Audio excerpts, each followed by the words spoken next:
Hej, det er Martin fra Facebook-bureauet We Are Humans her. Der er en ny opdatering på Facebook, der gør det muligt at oprette en målgruppe ud for dem, der har interageret med din virksomhedsprofil på Instagram og med dit indhold på Instagram.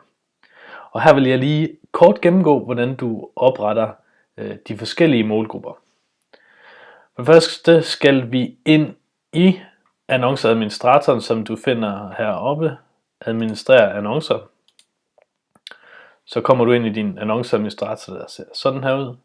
Så skal vi op i venstre hjørne ind under målgrupper. Det er ikke altid, den ligger heroppe, det er kun dem, der er ofte benyttet, men hvis du klikker på alle værktøjer, og under aktiver kan du klikke målgrupper. Så kommer vi herind, hvor man skal klikke på opret målgruppe og brugerdefineret målgruppe.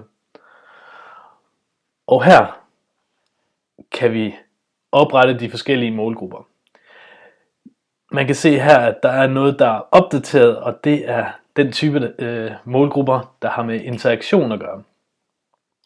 Hvis vi klikker en gang, så kan vi se, at der er 2 ting, der er blevet opdateret, plus en nyhed.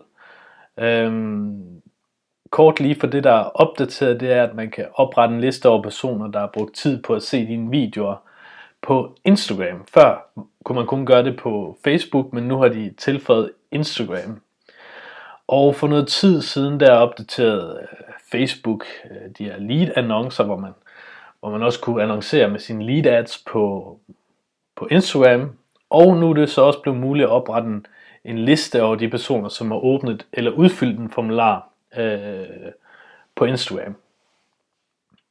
Og den sidste ting er virksomhedsprofilen på Instagram. Det er altså en liste over personer, som har interageret med din virksomhedsprofil på Instagram. Hvis vi lige starter med den og klikker på den, så skal vi først vælge, hvilken Instagram side vi vil lave en målgruppe over. Og så kan vi så vælge nogle forskellige ting hernede.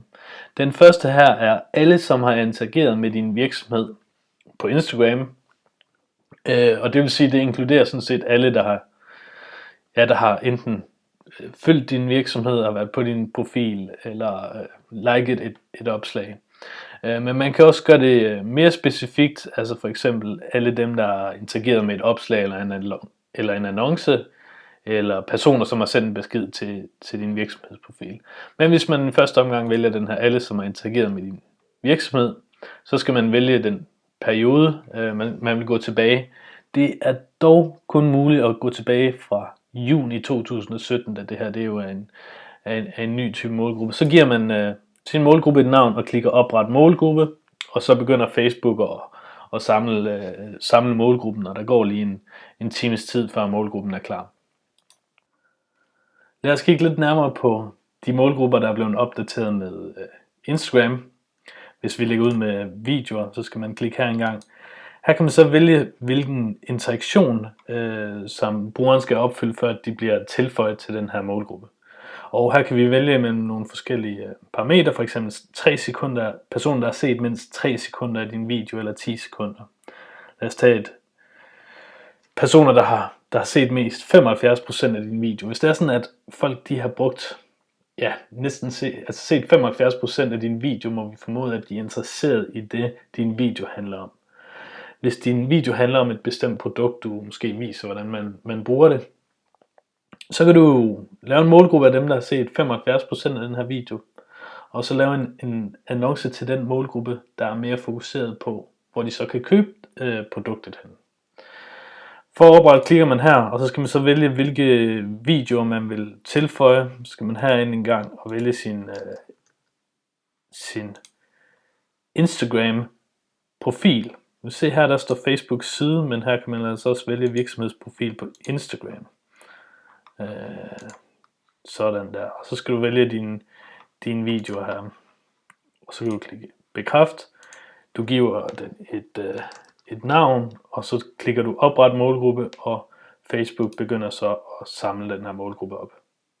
Den anden er lead formular, og det fungerer lidt på den samme måde, hvor det er sådan, at det er alle dem, der har åbnet en formular, eller som har åbnet og indsendt formularen. Her kan du så vælge bestemte formularer.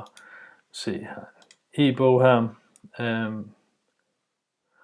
Og det er altså både på Facebook og på Instagram.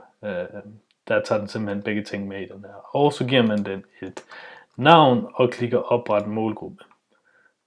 Det var en hurtig guide til, hvordan du lige bruger de her 3 nye opdateringer. Især den her hernede, der hedder virksomhedsprofil på Instagram, er rigtig interessant. Du er velkommen til at kommentere på opslaget her med dit spørgsmål.